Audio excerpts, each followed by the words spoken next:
Denzel's finally fell asleep. Was he in pain? Yeah, You could have given me a shout. Denzel didn't let me. I see. Tifa looked as if she was blaming herself for not paying attention to the children. So, what's wrong? Oh, I just... Tifa tried to hide her feelings as best she could. Marlene looked around the bar where only Tifa and her stood. Did you get lonely? This little girl saw through everything. I won't be going anywhere. I know. Thanks. You should sleep soon too. I was just about to sleep. Sorry. She's my daughter. That's how I introduced her to people. Her parents died not too long ago, and she was brought up by her father's closest friend, Barrett. Tifa had known her for as long as she had known Barrett, almost half of Marlene's life. So when Barrett decided to head off to settle his past, it was only natural that Tifa would be the one to look after her. Tifa left the dishes and followed Marlene inside. In the children's room were two beds, lined up next to one another. There, Denzel lay sleeping. The stigma on the 8-year-old's forehead was a painful sight.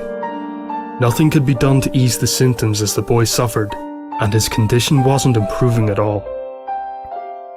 Denzel grimaced a little as Tifa wiped away the ichor oozing from the lesion on his forehead, but he continued to sleep. Marlene had been looking on, but now she crawled under the covers of her own bed and called out to Tifa. We're here with you, but you're still lonely, aren't you? I'm sorry. It's okay. We're the same. I wonder where Cloud is. Tifa hung her head, unable to answer. Cloud was somewhere in Midgar. At first, she imagined how the worst could have happened. Maybe he had an accident while out on one of his jobs.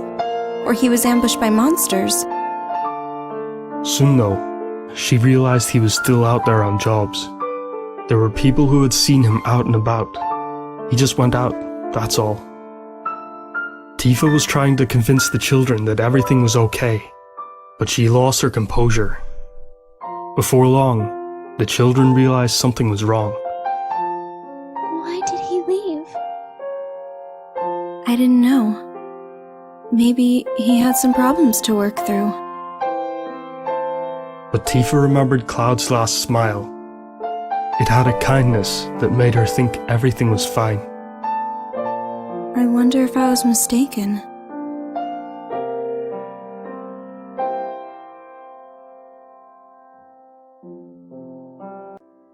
I wondered if I can live on with these feelings. As Tifa looked down from the sky at what would soon be the ruins of Midgar, she was fearful of the future. But Cloud stood by her, gazing at the same scenery, smiling peacefully. It was a smile she hadn't seen before during their journey. Cloud noticed her gazing at him. What's wrong? Cloud, you're smiling.